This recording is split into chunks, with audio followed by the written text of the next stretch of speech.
حضرت ابو امامہ رضی اللہ تعالی عنہ روایت کرتے ہیں کہ رسول اللہ صلی اللہ علیہ وسلم نے فرمایا، علیکم بقیام اللیل فإنہ دأب الصالحین قبلکم وہو قربۃ لکم الی ربکم ومغفرۃ للسیئات ومنہاۃ عن الإثم۔ حضرت ابو امامہ رضی اللہ تعالی عنہ سے روایت ہے کہ رسول اللہ صلی اللہ علیہ وسلم نے فرمایا، تہجد ضرور پڑھا کرو کیونکہ وہ تم سے پہلے صالحین کی روش ہے۔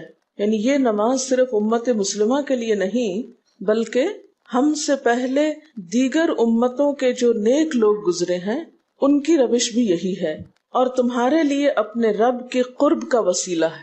یعنی تہجد وسیلہ ہے کس کا؟ اللہ کا قرب حاصل کرنے کا، اور گناہوں کے مٹنے کا ذریعہ ہے، اور مزید گناہوں سے بچنے کا سبب ہے۔ یعنی پچھلے گناہوں کے صاف ہونے کا ذریعہ، نمبر 3 مزید گناہوں سے بچنے کی طاقت انسان کو نصیب ہوتی ہے اس کے ذریعے، یعنی گناہوں سے روک بنتا ہے۔ یہ روایت جو ہے ابن خزیمہ کی ہے۔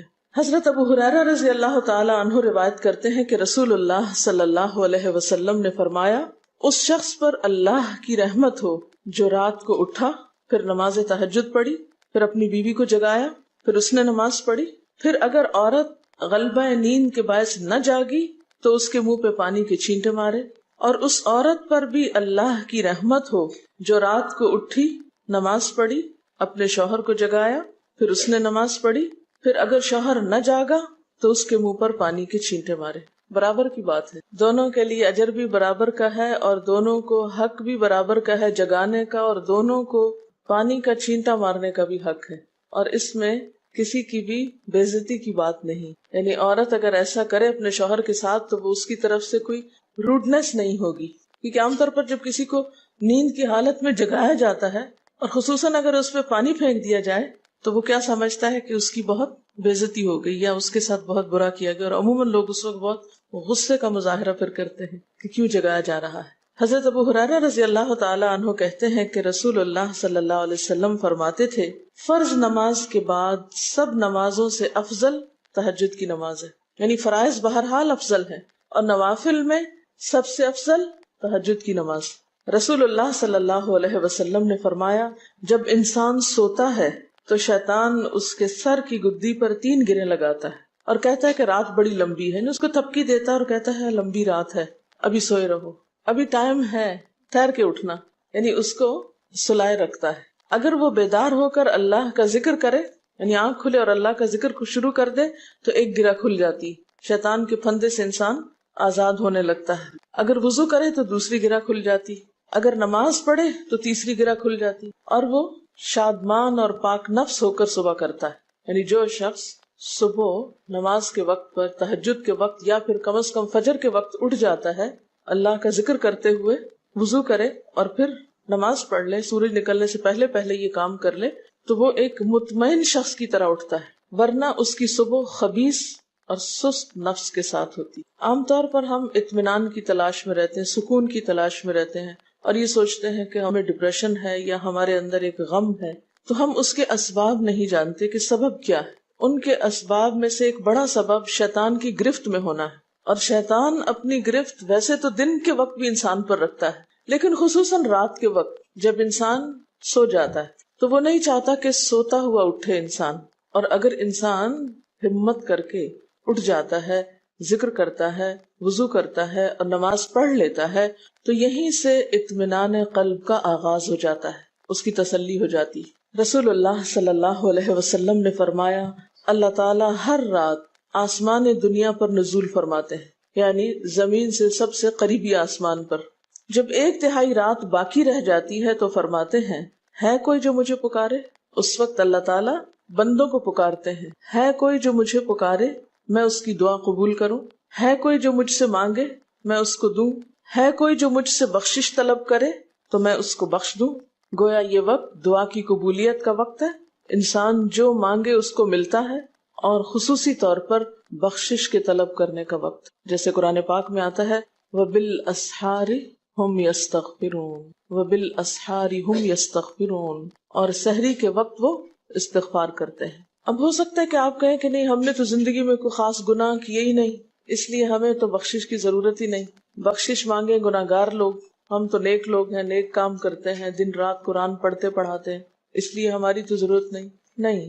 نبی صلی اللہ علیہ وسلم جن کے اگلے پچھلے سب قصور معاف کر دیے گئے تھے، وہ اتنا لمبا قیام کرتے تھے کہ ان کے قدم مبارک سوج جاتے تھے۔ حضرت مغیرہ فرماتے ہیں رسول اللہ صلی اللہ علیہ وسلم نے اتنا لمبا قیام کیا رات کو کہ آپ کے پاؤں سوج گئے۔ آپ سے سوال کیا گیا کہ آپ اتنی مشقت کیوں کرتے ہیں، اپنے آپ کو اتنا کیوں تھکاتے ہیں، حالانکہ آپ کے تو سارے گناہ معاف کر دیے گئے۔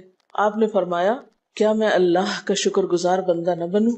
یعنی صرف گناہوں کی بخشش ہی نہیں بلکہ نعمتوں پر شکر بھی واجب ہے۔ جہاں ایک طرف گناہوں کی بخشش انسان کے لیے اللہ کے قرب کے راستے ہموار کرتی ہے، وہاں اللہ تعالیٰ کا شکر ادا کرنا بندے کو اللہ کا قرب عطا کرتا ہے۔ اچھا، اب پہلی سنت میں آپ کو بتاؤں گی کہ اگر آپ تہجد کے وقت اٹھے ہیں تو سب سے پہلے آپ کیا پڑھیں گے۔ حضرت عائشہ رضی اللہ تعالیٰ عنہا فرماتی ہیں کہ رسول اللہ صلی اللہ علیہ وسلم جب رات کو تہجد کے لیے اٹھتے تو یہ پڑھتے 10 بار اللہ اکبر، 10 بار الحمدللہ، 10 بار سبحان اللہ و بحمدہ، 10 بار سبحان الملک القدوس، 10 بار استغفر اللہ، 10 بار لا الہ الا اللہ، اور پھر 10 بار اللہم اعوذ بک من ضیق الدنیا و ضیق یوم القیامہ، میں تیری پناہ میں آتا ہوں دنیا کی تنگی سے اور قیامت کے دن کی تنگی سے۔ اللہم اعوذ بک من ضیق ضاد یہ قاف من ضیق الدنیا و ضیق یوم القیامہ، یہ بھی 10 بار۔ اور پھر فرماتے اللہم اغفر لی واہدنی وارزقنی وعافنی، پھر وضو کرتے اور تہجد شروع کرتے، یعنی یہ بھی وضو سے پہلے آپ پڑھ لیتے تھے۔ تو آپ کیا کر سکتے ہیں، جیسے آنکھ کھلی یا بستر پر لیٹے ہیں تو بعض اوقات ایسا ہوتا ہے نا کہ انسان سوچتا ہے اچھا ایک سائڈ پہ سو کے اتنے تھکے ہوئے ہوتے ہیں کہ آپ ایک دم نہیں اٹھ پاتے۔ حالانکہ آپ صلی اللہ علیہ وسلم کے نیند سے بیدار ہونے کا طریقہ کیا تھا کہ جب آپ اٹھتے تھے تو یکدم اٹھتے تھے، سستی کے مارے نہیں کہ کبھی ایک طرف لیٹ گئے پھر دوسری طرف سو گئے پھر دائیں طرف پھر بائیں طرف، نہیں، جب جاگنے کا وقت ہوتا تھا تو آپ فوراً اٹھ جاتے تھے۔ لیکن بسا اوقات ایسا ہوتا ہے کہ انسان تھکا ہوا ہوتا ہے، سائڈ بدل کے دوسری طرف کو ذرا لیٹتا ہے، تو یہ لیٹے لیٹے بھی آپ اذکار پڑھ سکتے ہیں، ٹھیک ہے؟ اور یہ سب آپ کو آتے ہی ہوں گے سوائے ایک وہ ذکر کے اللہم اعوذ بک من ضیق الدنیا و ضیق یوم القیامہ، اور ترتیب آپ یاد کر لیں اپنے بیڈ سائڈ ٹیبل پہ یا بیڈ پہ یا کہیں بھی، یہ نوٹس کسی پین کے ساتھ لکھ کے لگا دیں، چپکا دیں، اور جب یاد ہو جائے تو پھر اتار دیں، جب عادت بن جائے تو ہٹا دیں وہاں سے، ٹھیک ہے؟ جتنے دن عادت نہیں بنتی اتنے دن اپنے یادداشت کے لیے رکھ لیں۔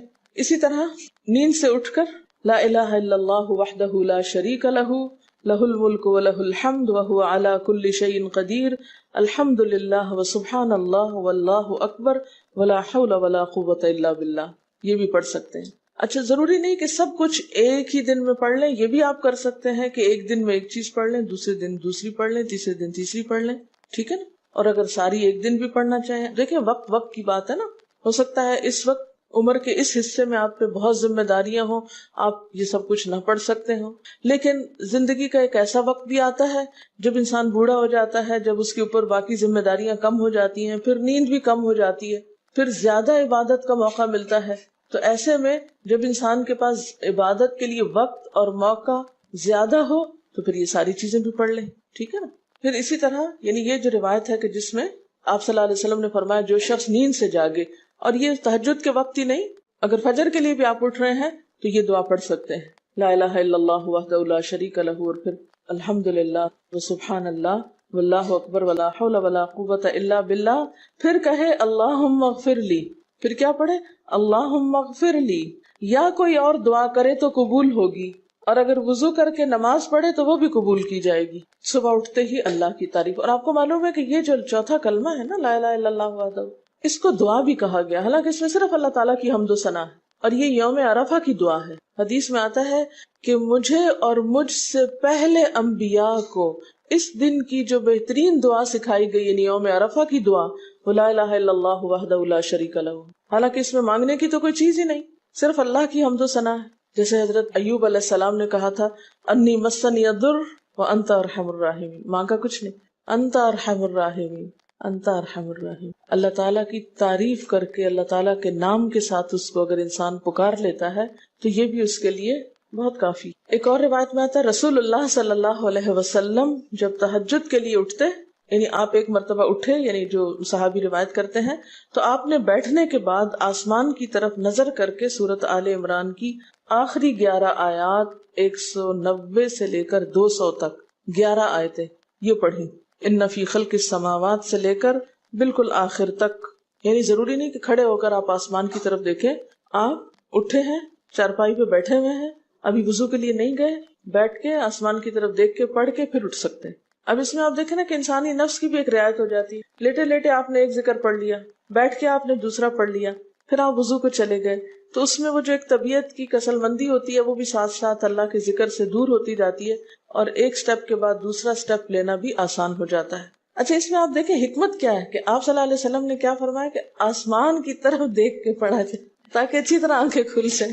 تو زبانی یاد کرنے کا مطلب یہ نہیں کہ آپ آنکھیں بند کر کے سوئے سوئے پڑھیں، کیونکہ بعض اوقات ایسا ہوتا ہے نا، آنکھ کھلتی ہے، ذکر شروع کرتے ہیں اور پھر پتہ ہی نہیں چلتا اور ذکر آدھے میں رہ جاتا ہے اور سو چکے ہوتے ہیں. اور پھر اگر آپ کو زبانی یاد نہیں ہوگی نا، دیکھ کے پڑھیں گے تو وہ الماری کی طرف ہی دیکھتے رہیں گے، آسمان کی طرف نہیں دیکھ سکیں گے، تو پھر سنت پوری نہیں ہو سکے گی. اور اسی طرح حضرت ابن عباس روایت کرتے ہیں کہ جب رسول اللہ صلی اللہ علیہ وسلم رات کو تہجد کے لیے کھڑے ہوتے تو اللہ اکبر تکبیر تحریمہ کے بعد یہ دعا پڑھتے: اللہم لک الحمد انت قیم السماوات والارض ومن فیہن ولک الحمد لک ملک السماوات والارض ومن فیہن ولک الحمد انت نور السماوات والارض ولک الحمد انت ملک السماوات والارض ولک الحمد انت الحق ووعدك الحق ولقاؤك حق وقولك حق والجنة حق والنار حق والنبيون حق ومحمد صلی اللہ علیہ وسلم حق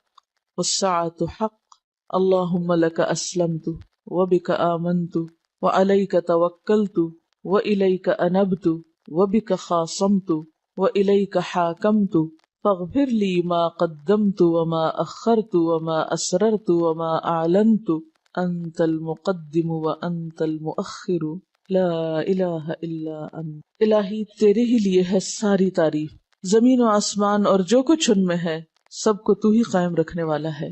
تیرے ہی لیے ہے ساری تعریف، زمین و آسمان اور جو کچھ ان میں ہے اس سب کی بادشاہی تیرے ہی لیے ہے. تیرے ہی لیے ہے ساری تعریف، تو ہی روشن کرنے والا ہے زمین و آسمان کو. تیرے ہی لیے ہے ساری تعریف، تو ہی بادشاہ ہے زمین و آسمان کا. تیرے ہی لیے ہے ساری تعریف. تو حق ہے، تیرا وعدہ حق ہے، تیری ملاقات حق ہے، تیرا کلام حق ہے، جنت حق ہے، جہنم حق ہے، تمام انبیاء حق ہیں اور محمد صلی اللہ علیہ وسلم حق ہیں، قیامت حق ہے. الہی میں تیرے سامنے جھک گیا، میں صرف تیرے ساتھ ایمان لایا، میں نے صرف تجھی پر بھروسہ کیا، میں نے صرف تیری طرف رجوع کیا، صرف تیری ہی مدد سے دشمنوں سے جھگڑتا ہوں، میں نے صرف تجھے ہی اپنا حاکم مانا. سو تو میرے اگلے پچھلے اور ظاہر و پوشیدہ اور جنہیں تو مجھ سے زیادہ جانتا ہے سارے کے سارے گناہ معاف کر دے. تو ہی آگے کرنے والا ہے، تو ہی پیچھے ڈالنے والا ہے، تیرے سوا کوئی سچا معبود نہیں ہے. یہ جو دعا استفتاح ہے تہجد کے وقت کی، یہ باہر نہیں نماز کے اندر پڑھنے کی دعا ہے. ہم دعا مانگتے ہیں اللہم اجعلنی لک ذکارا لک شکارا. ان دعاؤں کے پڑھے بغیر ذکار کیسے بن سکتے ہیں؟ ذکار کا صیغہ تو فعال کے اوپر ہے نا، بہت زیادہ ذکر کرنے والا. والذاکرین اللہ کثیرا والذاکرات. تو ذاکرات کیسے بن سکتے ہیں جب تک کہ یہ دعائیں زبانی نہ آتی ہوں اور اپنے وقت پر نہ پڑھی جاتی ہوں. ویسے بھی ذکر بہت اچھی چیز ہے، لیکن جو مسنون ذکر ہے اور جو نبی صلی اللہ علیہ وسلم کے طریقے کے مطابق ہے، جو اطمینان قلب اور خوشی اس وقت اس کام کو اس طریقے پہ کر کے نصیب ہوتی ہے، وہ اس کے علاوہ نہیں ہوتی. اگرچہ اس سے خوشی ہوتی ہے لیکن اس طرح کی نہیں نصیب ہوتی، اس طرح کا اطمینان نہیں ہوتا. آپ تجربہ کر کے دیکھ لیں، سنت کے مطابق زندگی گزارنا اور اپنی مرضی کے مطابق زندگی گزارنا، یہ دو مختلف لائف سٹائلز ہیں، دو مختلف طریقہ ہائے زندگی ہیں. دونوں کا امپیکٹ فرق ہوتا ہے، اثرات فرق ہوتے ہیں. اور یہ نہیں کہ یہ کوئی بہت مشکل عمل ہے، بہت مشکل کوئی نہیں ہے، ہم کر سکتے ہیں. لیکن بات یہ ہے کہ ہم کرنے کی کوشش کریں، ارادہ تو کریں. پہلے تو آپ اپنے آپ سے یہ پوچھیں ارادہ بھی کیا کہ نہیں، کیونکہ اگر ارادہ ہو گیا نا تو کام بھی ہو جائے گا.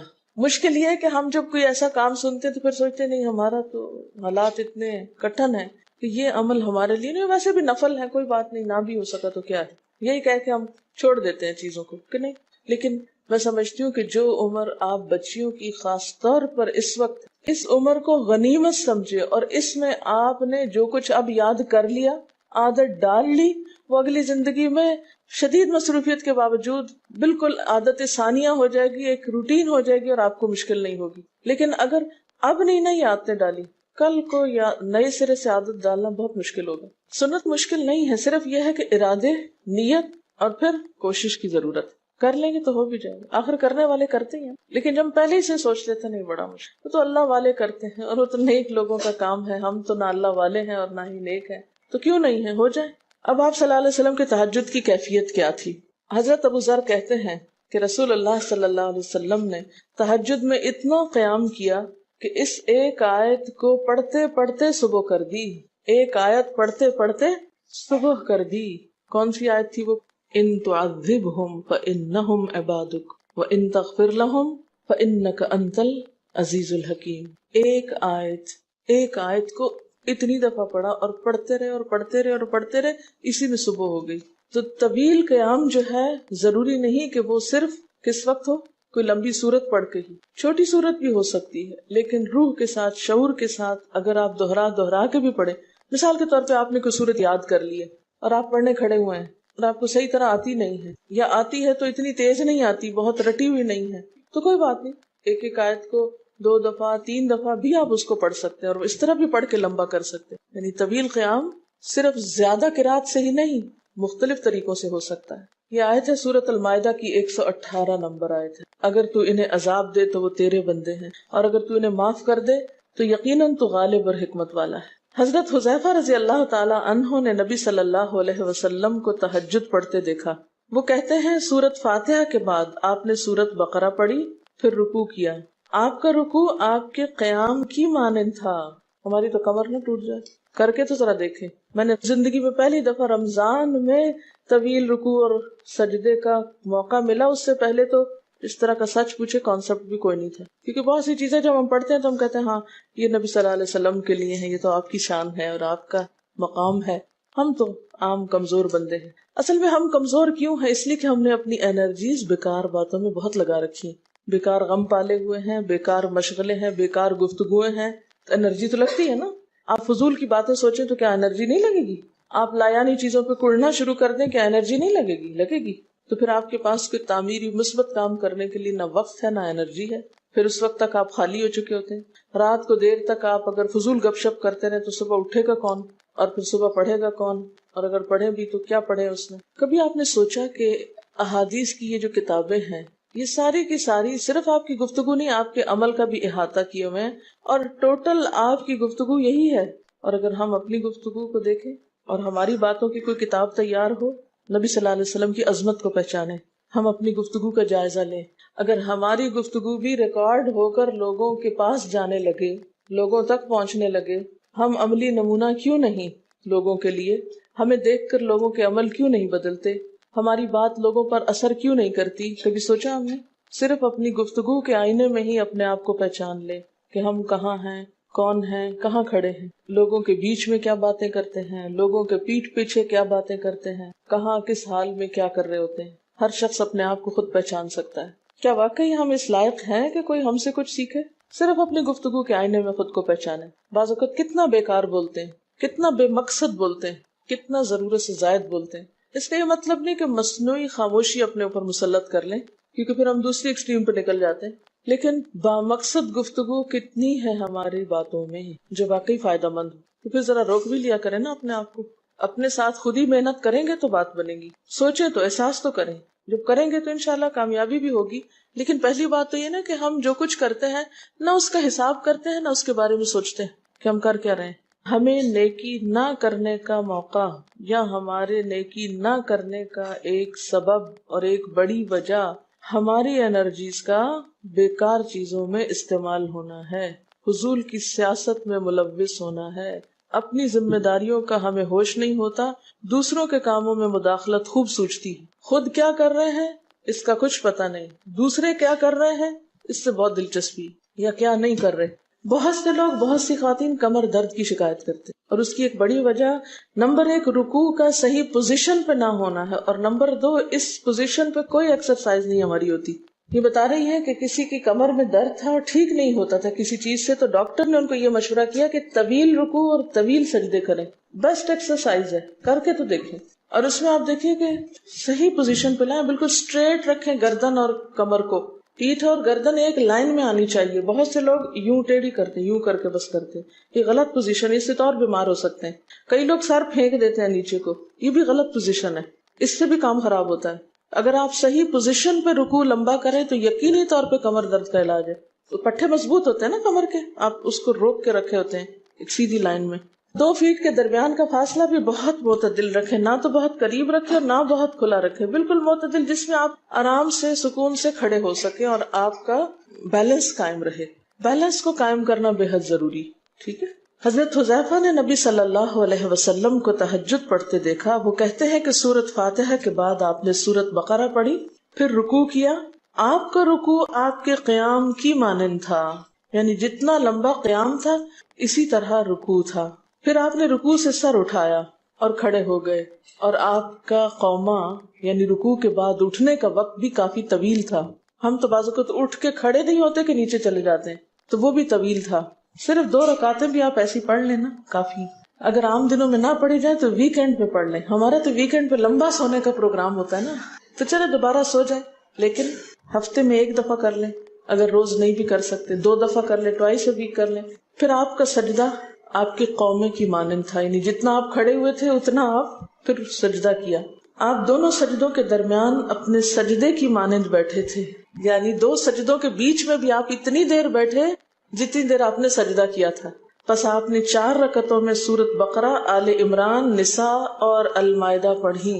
ہمیں اگر خود نہیں بھی آتی اور کوئی پڑھانے والا اتنی لمبی ایک دفعہ بھی تراویح کوئی پڑھا دے یا کوئی نفل پڑھا دے تو ہم دوسری دفعہ اس کے پاس نہ پڑھیں۔ تقریباً 7.25 پارے بنتے ہیں، جس کو ایک منزل کہا جاتا ہے۔ ایک دن کے تہجد میں آپ نے اتنا پڑھا، اور یہ تو قرآن کی قرات تھی، لیکن بیچ کے وقفوں میں تسبیحات اور اللہ کی تعریف اور حمد و ثنا اور ذکر، یہ آپ پر بس تھا۔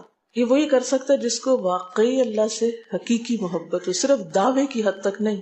میں کہتی ہوں چلے روزانہ نہ صحیح، ہفتے میں 1 بار، ہفتے میں نہیں، مہینے میں 1 بار، مہینے میں نہیں تو سال میں، رمضان میں، کسی موقع پر کچھ تو اللہ سے تعلق آئے، کچھ تو قرب پائے۔